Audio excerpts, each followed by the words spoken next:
Today at 1, we're live in Ukraine as Russia invades in a major military assault by land, sea and air. It began before dawn with assaults on multiple targets in the north, south and east. There were explosions reported near major cities, including here in the capital Kiev. As his army moved in, Vladimir Putin had this warning for anyone trying to stand in his way.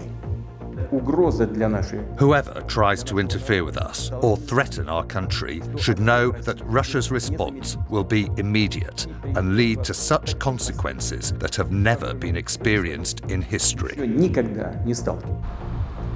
Fearing the worst, some here are desperate to leave. Their president calls on the international community to help his country. Putin started a war against Ukraine, against the whole democratic world. He wants to destroy my country. He wants to destroy our country, everything we have been building, what we live for. NATO and Western leaders have responded with tough rhetoric to the attack. Their attempts to find a diplomatic way out of the crisis have clearly failed. Sadly, what we have warned against for months has come to pass. Despite all calls on Russia to change course and tireless efforts to seek a diplomatic solution.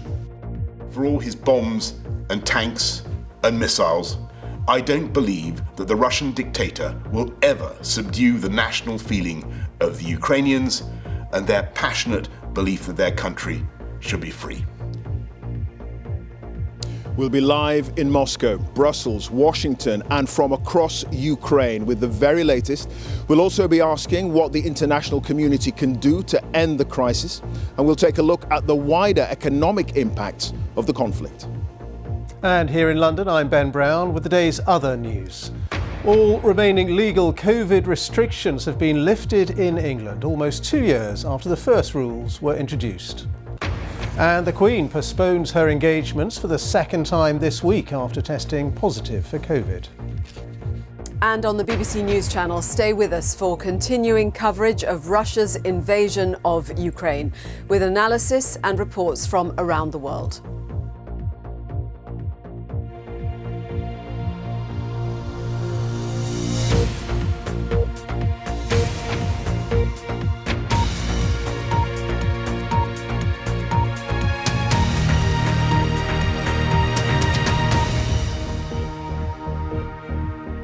Good afternoon and welcome to the BBC News at 1 from the Ukrainian capital Kiev, where just before dawn, as air raid sirens sounded here, Vladimir Putin launched an all-out assault on this country.